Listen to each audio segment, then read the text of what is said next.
I know, sweetie. Hi, y'all. I have my new friend here, and we're talking about reading and comprehension for middle school um, children, boys especially. And at this time, and tell us, where you came, the 3 states. Tell us about that. So I started teaching in California, then Florida, and now North Carolina, and I'm currently in the Chapel Hill Carrboro School District. And in the school district, there are many students that are gifted or what we call exceptional because they are coming from families of privilege, specifically from the universities. Within the school, though, there is a small subset of black male students, let's say 30 in a year for grades 6, 7, and 8. And of those 30 students, not one black male student rates as proficient in reading based on the state test. And then the question is why? And how can we then acknowledge this reality, find a solution, and affect change? Because all the current documentation and statistics show that when a person is not able to read at a proficient level, they are in effect in the pipeline to prison. This is something that is a huge cost, both financially and emotionally, to any society. And it therefore rates being given a huge amount of attention and something being done to try to stop this journey to become incarcerated. In the case of our school, there were groups of people, whether it was psychologists, social workers, or teachers, who studied what was happening that was impeding these students' inability to read at grade level. And so these support systems were put in place because the statistics are appalling.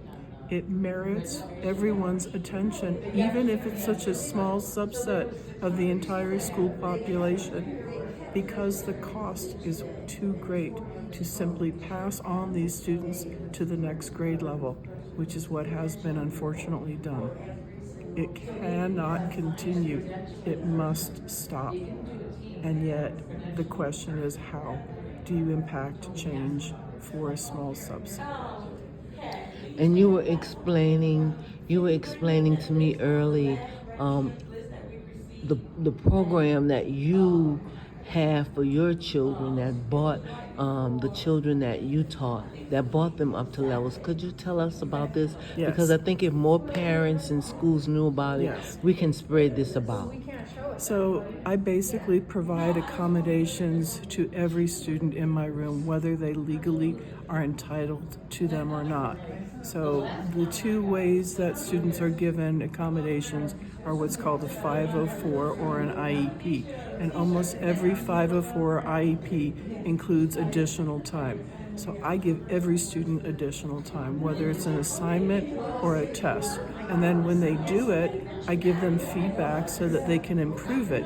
And I don't take points away. I simply allow them to retake the test, to redo the assignment, to rewrite the paper, giving them feedback along every step of the way so that they have an opportunity to improve. And because of that, they have almost the courage to try again where they may have stopped trying in the past. The other thing that I do is I recognize that if they are reading at a third grade level and they are going to be reading a text that's written at a higher grade level, I can take that text and use technology to have it be understandable at a lower grade level. Or I can find a way to use images or videos so that they're able to use their different processing to understand it, to have them in groups so they can talk about it. Then I tell them what is the purpose before they begin reading a text that now is close to their ability to read, giving them tools then to use the knowledge as they're reading it, record it, organize it, and then make meaning from it. And again, all along the way, they can work in groups, they can work with me, and they're given feedback so that they can then, maybe for the first time in their lives, understand what they're reading. That's so awesome. And thank you so much for sharing with us. My pleasure, because this is something that I'm passionate about. Maybe you can come one Wednesday night and make the show for us and talk about reading and answer parents' questions on how they can help their children. It would be my pleasure. Thank you. Thank you.